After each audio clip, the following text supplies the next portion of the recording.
میں ان لوگوں سے لڑو جو تم سے لڑتے ہیں اور حد سے تجاوز نہ کرو، اللہ حد سے تجاوز کرنے والوں کو پسند نہیں کرتا۔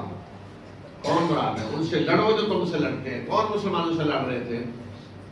قریش لڑ رہے تھے، ان سے لڑو اور انہیں قتل کرو جہاں تم انہیں پاؤ، اور انہیں نکالو جہاں سے انہوں نے تمہیں نکالا ہے، اور فتنہ قتل سے بھی زیادہ سخت ہے، اور مسجد حرام کے پاس تم جنگ کی ان سے ابتدا نہ کرو یہاں تک کہ وہ تم سے لڑیں، اور اگر وہ لڑیں تو پھر انہیں قتل کرو۔ یہ سزا ہے کافروں کی، اور اگر وہ بعد آ جائے تو اللہ بخشنے والا مہربان ہے۔ اور ان سے جنگ کرو یہاں تک کہ فتنہ باقی نہ رہے اور دین مکمل طور پر اللہ کا ہو جائے، اور اگر وہ بعد آ جائیں تو پھر ظالموں کے سوا کسی ایک پہ کوئی پکڑ نہیں ہوتی۔ تو یہ جو فرمایا کہ ان سے لڑو اور ان کو نکالو جہاں سے انہوں نے تمہیں نکالا ہے، یہ قریش کے بارے میں جو مسلمانوں سے لڑ رہے تھے۔ کنہوں نے مسلمانوں کو نکالا تھا؟ قریش نے مکہ سے نکالا تھا۔ تو آج بعض لوگ یہ آیتیں پڑھ کر ٹی وی پہ آ کر کہہ رہے ہیں جی اللہ گویا کہ سارے کافروں کے بارے میں حکم دے رہا ہے کہ ان کو جہاں پاؤ ان کو قتل کرو اور ان کو نکالو۔ تو بھئی یہ قریش کے بارے میں، کسی عام کافر کو قرآن اس طرح قتل کرنے کا حکم نہیں دیتا، صرف اس سے لڑا جائے گا جو میدان جنگ میں آپ سے لڑنے آ رہا ہے، اور اس کے لیے بھی پھر قوانین نہیں۔ یہ مطلب نہیں کہ کافر کہیں بھی نظر آئے تو قتل کر دو، کافر کی گویا کہ جان کا کوئی احترام نہیں ہے، نہیں۔ اور خاص طور پہ وہ کافر کہ جو آپ کے ملک میں باقاعدہ ویزا لے کر آیا ہے، ویزے کا مطلب یہ ہے اجازت لے کر آیا ہے، گورنمنٹ اس کی ذمہ دار ہے اس کی حفاظت کی، مستعمل اسے کہا جاتا ہے شرعی اصطلاح میں، یا ذمی ہے جو آپ کے شہری ہیں غیر مسلم، ان کی حفاظت کی ذمہ داری حکومت پہ ہوتی ہے، اسلامی حکومت پہ۔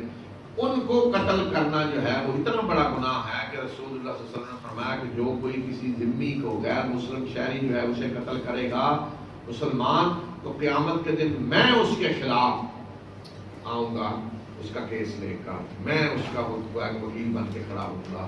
تو تصور کریں کہ جہاں یہ مدعی اللہ کے رسول صلی اللہ علیہ وسلم ہوں گے ایک مسلمان کے خلاف، تو اس سے بڑی بدبختی بدقسمتی کیا ہو سکتی ہے؟ تو اس سے یہ بھی دیکھیں کہ غیر مسلم شہری جو ہے اس کی زندگی کا کیا حق ہے، اور اس کی زندگی کی ضمانت دی گئی، مسلمانوں نے ذمہ لیا ہوا ہے اس کا سارا کچھ آپ نے اپنے اوپر۔ اسی طرح عام کافر جو ہے اس کی زندگی محفوظ ہے جب تک وہ کوئی ایسا کام نہیں کرتا جس کی سزا قتل ہے۔ تو آج کل ان آیتوں کو غلط استعمال کیا جاتا ہے، ٹی وی پہ آ کے پڑھ دیتے ہیں، اور عام غیر مسلم بھی کہتے ہیں باقی دیکھیں قرآن تو کہہ رہا ہے انہیں جہاں بھی مثلا وقتلوہم حیث ثقفتموہم، اس کا ترجمہ وہ کہتے ہیں کیا یہاں بھی انہیں پاؤ قتل کرو۔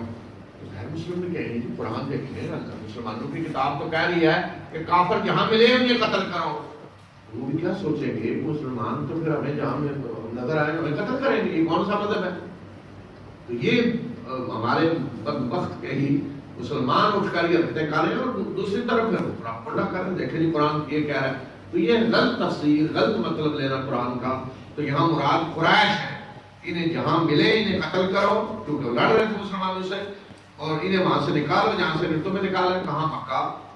فتنہ قتل سے زیادہ فتنہ کیا ہے جو مکہ میں ہو رہا ہے؟ ایک شخص اسلام قبول کرے اس کی جان مال عزت خطرے میں پڑ جائے، اس کو ستایا جائے اس وجہ سے اس نے اسلام قبول کیا ہے، اس کا مال چھین لیا جائے اس وجہ سے اس نے اسلام قبول کیا ہے، اس کے گھر کو آگ لگائی جائے جس نے اسلام قبول کیا ہے، یہ فتنہ ہے۔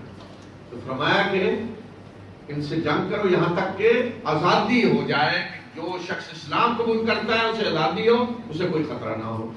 اور پھر امکان تھا کہ کہیں مسجد حرام کے پاس بھی جنگ کرنی پڑے، تو وہ فرمایا کہ تم جنگ کی ابتدا نہ کرو، اگر وہ کرتے ہیں تو پھر ان سے